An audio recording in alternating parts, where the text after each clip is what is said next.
walks on the track.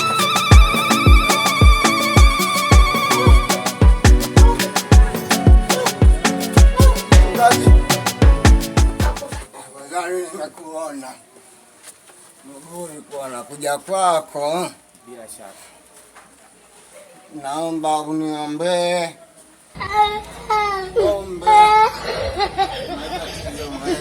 sana. sawa. Hata Mwenyezi Mungu alisema kwamba wacheni watoto wadogo waje kwangu, ina maana ufalme wa mbingu ni wao.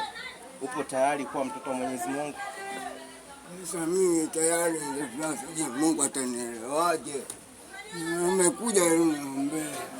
Sawa. Kwa tayari kwa ajili ya maombi? Hapa katika jina la Yesu. Tazame mtumishi wako. Kuanzia leo tunambariki, tunamfuta madhambi yote aliyofanya katika maisha yake. Tunampoteza katika vilinge vya pombe. Tunamfuta kabisa, tunampoteza mawazo yake ya pombe yapotee. Kuanzia leo Baba, tunamkabidhi mikononi mwako. Mfanye mtu huyu, ulete neema zake katika maisha. Bariki maisha yake aweze kupata kuendelea Baba Mwenyezi Mungu, katika jina la Yesu. Tunavunja nguvu za giza zinazomzunguka, mateso, masumbuko yote Baba. Tunakemea, tunamrudisha katika njia salama. Katika jina la Yesu. Acha kwanza. Mkabidhi maishani mwako, tuomba kushukuru. Sema subiri kwanza nikuulize swali. Mbona jana nilikuona pale? Nilikuona pale. Wale wapi?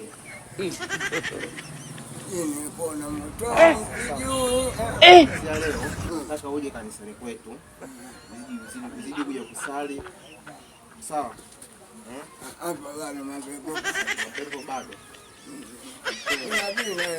Kwanza kama hivyo kuna juu.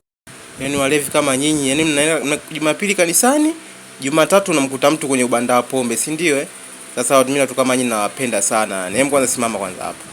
Hebu niambie lini utaacha pombe? Ukitaka mambo kwa kijinga japo mchungaji mimi sielewi, mimi nakukunguta makofi. Utaona unasemaje? Nasema wewe jidondoshe tu, lakini mimi nishakwambia, yani leo ndio siku yangu ya mwisho. Ikikuta siku nyingine unakunywa pombe baba, yani utanieleza kama hapa nini au nini. Umesikia? Unakunywa pombe mpaka unashindwa kusimama unakunywa pombe mpaka unashindwa kusimama.